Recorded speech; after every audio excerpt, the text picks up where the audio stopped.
Next, we have this wonderful woman who is a branding and marketing expert. She is like a whole guru. Matter of fact, she is so good. She called me one day and told me how to fix my social media in like 24 steps, which was absolutely awesome, and I appreciated it. Give her a round of applause for Miss Maya McNulty.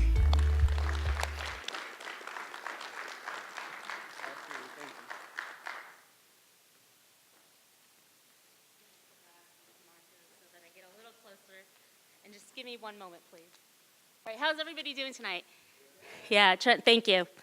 One more time. Thank you. All right, so go and look to the person to the right or to the left and tell them that they're awesome. All right, and behind you, high five the next person and tell them that they're awesome. If you find no value today in this presentation, at least when you leave, I want you to pass these things on, because you could do this from your heart and you can do this meaningfully. If you have a smile, pass it on. If you have kindness, pass it on. If you have love, pass it on. If you have compassion, pass it on. If you have a $100 bill, pass it to Will.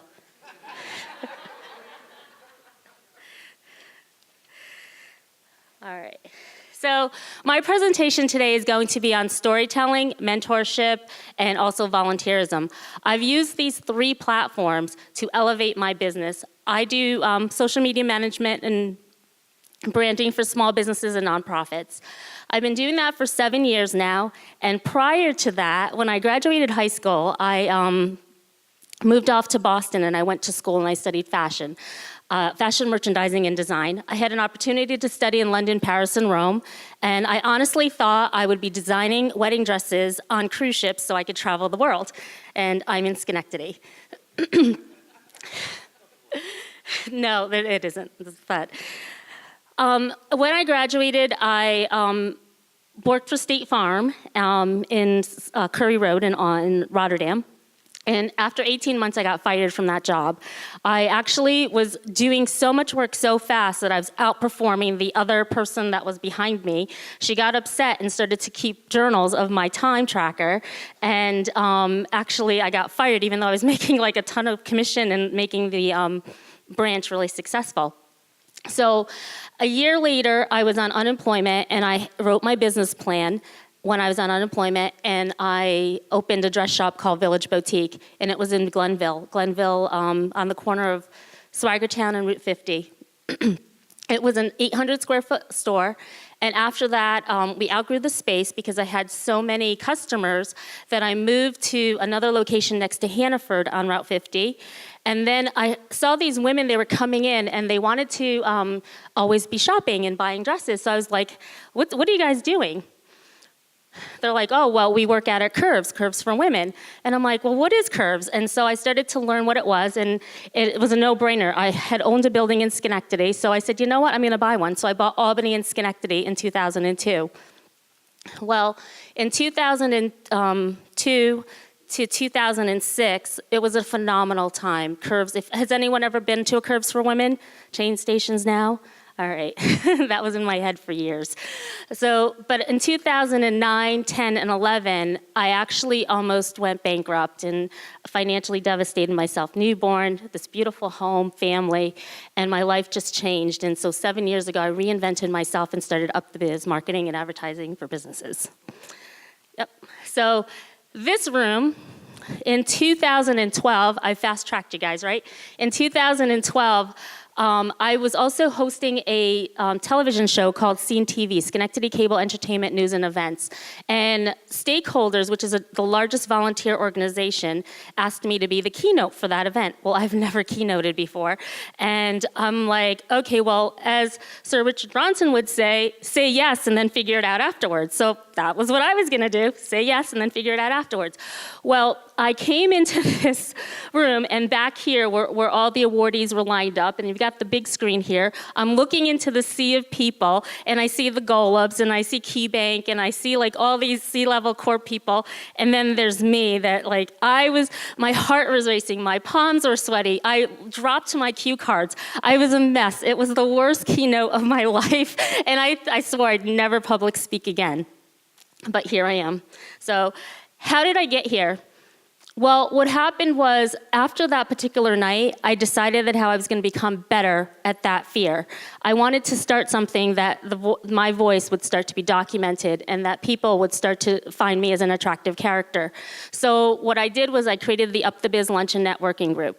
And in doing so, I would have these small little networking events, and I would be able to practice my pitch and be able to get comfortable in front of people and be able to speak. And they would understand because I was offering so much value that they couldn't say no. They couldn't refuse because there was so much value. And in your business too, when you're branding and you're getting your information out there, the more value you offer, the more content that you offer, you become the king. And I'm going to show you how to do that in a couple presentations in a little while. Does that sound good? Okay. So that's called NLP. So that's Tony Robbins, and every time you guys say yes to me means I put you in the trance of NLP. So that's another marketing thing. So do we have anybody that's afraid of public speaking? Yeah? Right, it's scary, right? So your palms are sweaty and your heart's racing, and sometimes you black out, your mouth sometimes can be dry. Well, the one way to be able to public speak and to tell stories is to use your 5 senses, right?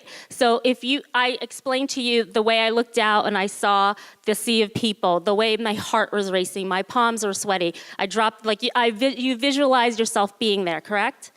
So, and you probably even felt badly for me, right?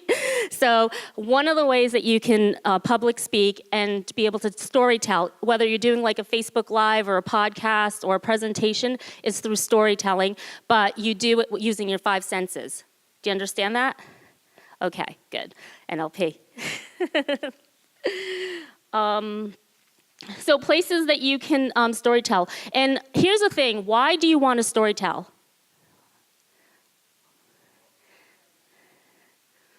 Those are great answers. So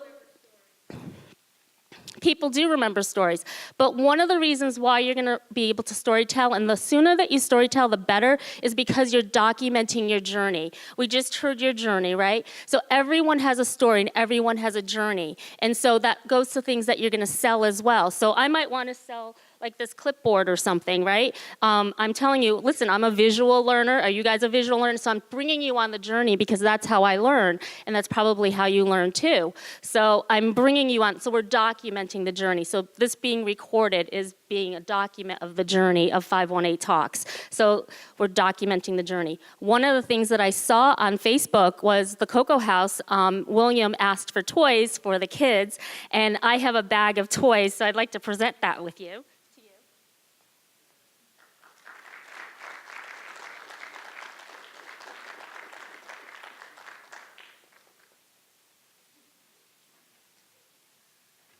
What happens when you document your journey, it means that people are going to be starting to pay attention to you. They'll find out that that cause is important to them in their heart, that they want to give more than they can receive, right? So there's a game in there, and I want to play well with it. It's the headbands game, and then he has to guess, like, what's on my head here. So that's a really fun one.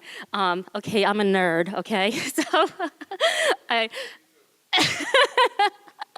yeah, well, Bill Gates says be nice to nerds because chances are you will end up working for them. So, yeah, but I geek out on stupid stuff, so. But the reason why you want to tell your story and using your senses is because you want to document your journey. And when you document your journey, you can see people going from A, B, C to Z, correct? So you want to be able to do that with your organization, with your, whatever you're doing. If you're building a brand or you're creating a product, you're just documenting how you're going to do that, right? If you were going to bake a cake, you would want to know that you needed eggs and oil and water and a batter and then an oven, right? So you're going to, that's in a recipe, right? So this is kind of the same thing, if that makes sense. By the end of it, you're going to have this cake, and now you're going to need frosting and got to have sprinkles. So the journey of that cake, right? You could be able to tell the journey. So it goes with anything, and marketers use that. They document the journey. So I'm giving you that tip because it's a really valuable one. Ways that you can continue to document the journey is Facebook Lives, videos, vlogs. Do you guys know what vlogs are? Videos and vlogs together. Authoring a book. I don't know if you've ever read the book by Joe Vitale. It's P.T. Barnum's story, Customers Born Every Minute. Well, he talks about the 10 principles of the rings, and one of the ways to become a person of influence is to grab attention to, like, he went into town on a big elephant, right? So if you have this big thing and you're trying to conquer it, you have to eat an elephant one piece at a time, right? So writing a book is a way of getting your message out there, and then you can continue to document the journey. The cool thing about documenting journey is that how you can actually take, and I'm going to show you how to do that in a little bit, take all this content and then recreate it and repurpose it into a book, and then your book of your journey has already been documented. So I'm going to show you how to do that in a little bit.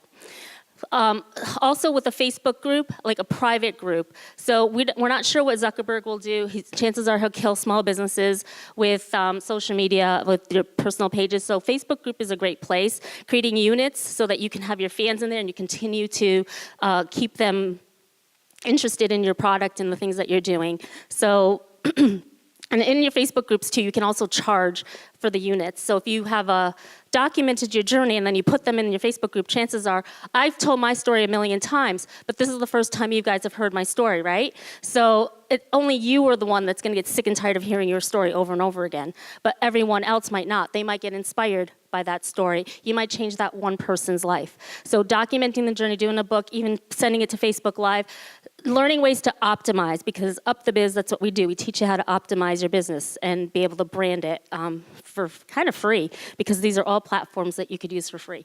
How many of you have a podcast? Cool, right? Sort of. Well, podcasting is the new radio, and I'm having so much fun. I started to do a podcast on Anchor, which is a free platform. You don't own your content on Anchor. On Libsyn, you do own your content, but you have to pay $5 for your slug. So my slug, my name, it's sort of like having upthebiz.com, so owning your .com. So you're gonna try to get your slug as quickly as you can, because that's the new radio, and someone stole Fundraising Secrets, so I had to go Fundraising Secrets show. So as soon as your content gets out there, people are gonna want it. So try to protect your slug, and that's your name, so that you can start your podcast, even if you reserve it now and then go to it later. If you want a cheat sheet on how to do that, you can text me at upthebiz 22828. So it's 22828. And you'll get on the list, and I'll be able to send you the cheat sheet to be able to learn how to podcast. And you can do that all within like the next hour. Well, after this, anyways. So I shared with you guys a really vulnerable part of my life when I told you that I got fired from my job and I had to recreate myself and write a business plan and start all over. So how did I go from like not knowing what I was going to do, writing a business plan, not sure if and actually I really spent a lot of time on this business plan too, and for Village Boutique, and not knowing what was going to happen and if it was going to work. So, and then to lose Curves and to lose the franchise and like almost be close to bankruptcy. The one thing that people do you guys know what that is? No? I'll tell you what it is. You decide. You make a decision to change your outcome. When you decide that that is no more that you and no more that you want, you make that decision that this is not the life I want, this is the life I want. That's when you're going to move from a place of less up to a place of more, to a place of lack, from a place of lack to a place of gratitude. Who wants to be on the side of gratitude? Right, I agree. So the second that you make the decision, you decide. That's exactly how you're going to move from point A to B, from going from lack to gratitude. So interestingly, so that's the part on storytelling.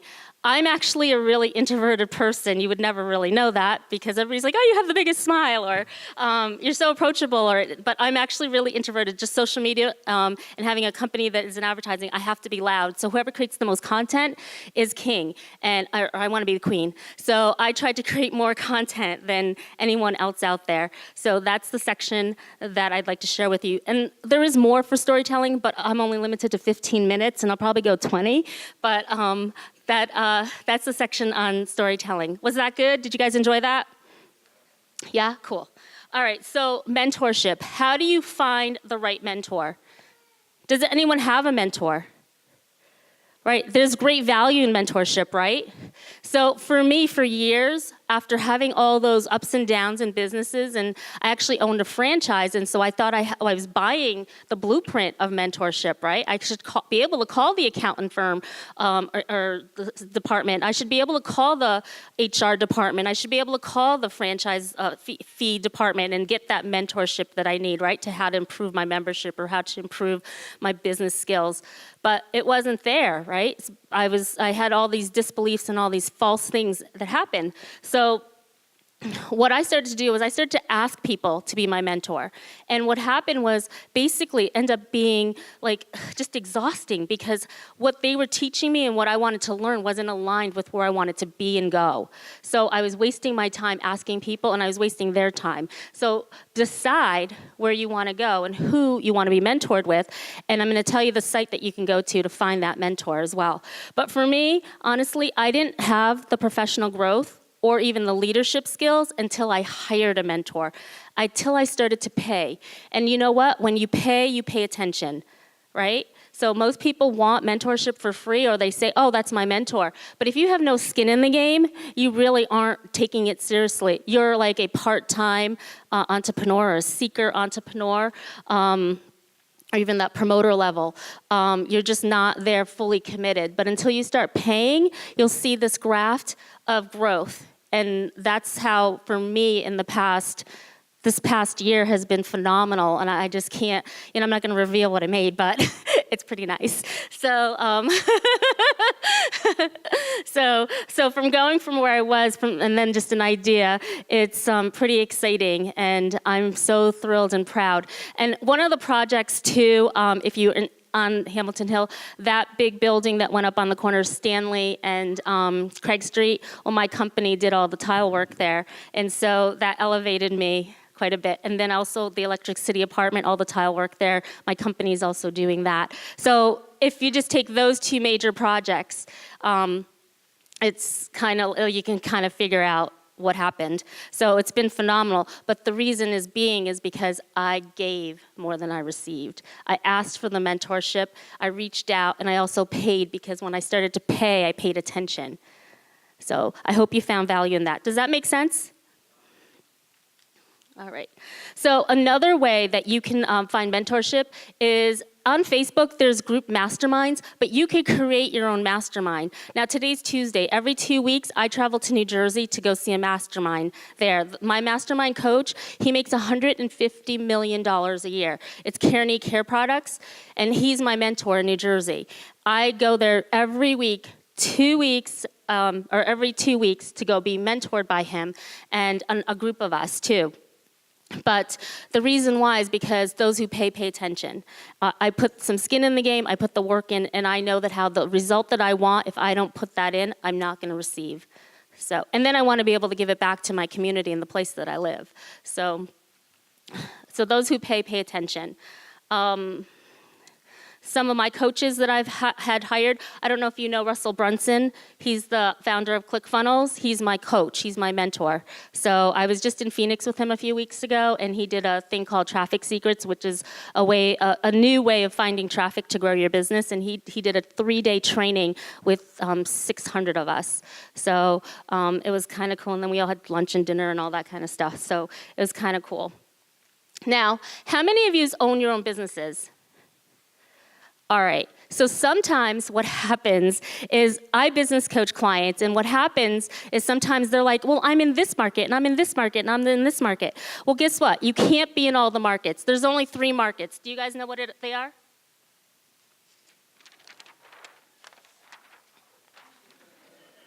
There are only 3 markets that you can serve. There's health, wealth, and relationship. So there's 3 markets that you can serve: health, wealth, and relationship. So I'm in the wealth market. The wealth market is online, digital, coaching, and then my coaching and book programs up there, right? And there's this thing called a value ladder. And as my value increases, so does my price. But I can only know that of which market I'm going to serve. Now, there's only 3 markets that you can serve in: health, wealth, or relationship. So all of you shave with a shaver like Gillette, right? What market do you think they're in? Okay, who said relationship? All right, bang on. They're in the relationship market. The reason being is, ooh, you've got a cute face and shave, nice shave, right? They're selling that relationship so that you can feel like sexy and clean and shaved, right? So it's a relationship, it's how they feel. So what happens in health, wealth, or relationship, you can start to organize them and figure out, and we have a whole chart so that you can find your submarkets. So when she was asking you, like, where do you see yourself in 5 years? If you did this correctly through your 3 markets, you would know exactly where, because your value ladder would have showed you that, and your subcategories 4 levels deep in that market would show you, right? Now, if you do go into these markets, health, wealth, or relationship, when you pick one, your sales message, just like Gillette, is what will put them into that message of relationship, right? So you guys said health, right? Keeping fresh and keeping clean, and that would make complete sense. But after all, their sales message is him shaving and a girl kissing on him and like having fun and feeling good and clean, right? His hygienes are fresh. So they're selling the relationship. No, but unless you want a stinky guy, I mean, does anybody want a stinky guy? So, but they sell relationship, and so that's how you know. It's in the sales message, all right? So everyone that is in this, you can only be in one market. So if you're gonna do a sales message, your sales message has to be in health, wealth, or relationship. And then you go from there, all right? So that's exactly how you do that section. But in mentorship, that's exactly one of the things. You have to find out what market you want to serve in order for people to be able to help you. How am I doing on time? Are you guys finding value? All right, cool. All right, so I'm gonna move on to volunteerism. So volunteerism increases your network, and it also increases your net worth, okay? Very important to understand your network and your net worth. And the reason being is that how we all have these disbeliefs that how my business isn't there yet, so I can't volunteer. I don't make enough money in my business, so I can't give you $2 or $10 or whatever, because we've been programming our minds that we have all these disbeliefs. When I make XYZ amount of money, I'm going to be able to donate and I'm going to be able to impact. But the thing is you're cutting yourself short from the opportunities because your net worth your network increases your net worth. So for me, I volunteer my time with a lot of organizations, YWCA, Girls Inc., my daughter has her own kids' introduction to soccer. I did Special Olympics for 2 years. This year we're doing NAMI, the National Association of Mental Health. I strategically do this because it increases my network. And it positions me as a content queen because I'm bringing my knowledge to them for free, but yet I'm winning on the other end, right? So the givers get. So that's what I want to say. So change your disbelief about donating. Change your disbelief about volunteering. Don't wait till, when I retire, I'm going to be able to do that. When you retire, you're going to be like, I want to do something else. I'm bored. When you want to make an impact, pick something that you're really passionate about and go all in. Go 100% in and donate all your time that you can to doing that. For me, I take 10 weeks a year and I pick an organization and I create a whole entire fashion show. As you know, I studied fashion, and I create a fashion show, my girlfriend Melissa and I, and we donate 100% of whatever we raise to that organization. So we did Special Olympics back to back. We gave them $73,000. Thank you. So I'm not going to wait till I retire because I want to do this till the day I die because I know I could do it. This particular year, we're going to take 10 weeks. We're going to donate our time to NAMI, which is the National Association of Mental Health. I think that today we all could be, I don't know, it's so emotional for me because you think about what's going on with the California fires and then the shootings everywhere and people and the PTSD, and it's just like my heart goes out to all these families, and how do we stop it, right? But I don't know if we're going to stop it, but if we start with education, we start educating and we show people that we're interested in helping them, maybe that's the hand that will help them. Right? You don't know the message until you get there and you start saying, here's my hand, I want to help you. So our goal this year is to be with NAMI. When I told you about volunteering, let's see, 2014. So 2014, I created this app. It's called Where to Shop and Dine. It connects colleges and communities for safe places to shop and dine while in a college region. And I know you people probably think I don't sleep, but I really do. I do get 8 hours. Ooh, sorry, now there's lipstick on there. I get 8 hours of sleep. I need to. But so my app connects colleges and communities, but okay. So what happens is a portion of that roundup goes to help alleviate childhood hunger. So we started out just being able to do 100 kids with 35 elementary schools. Now we do 3,500 kids in 200 elementary schools. That's what I'm saying. You can do something if you want to. You have to decide. Once you decide, then you can do that. I feel like I've just gotten like the hook. So I'm going to show you something that gets me excited. It's called my enthusiasm meter, and it goes like this.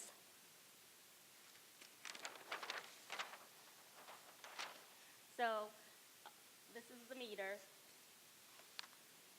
and I'm left-handed, so sorry. So you have your smile, your network, your opportunity, your value increases, and so does your income. So that's something to get excited about once you can start seeing it and visualizing it, because it's just simple steps. Start here, end here. Where do you want to be? Where do you want to go? So that's something that I get excited about every time I present or share with somebody. I'm like, hey, that's a really cool thing to do. So your network increases your net worth. I don't have time to share fundraising secrets, so I'm sorry.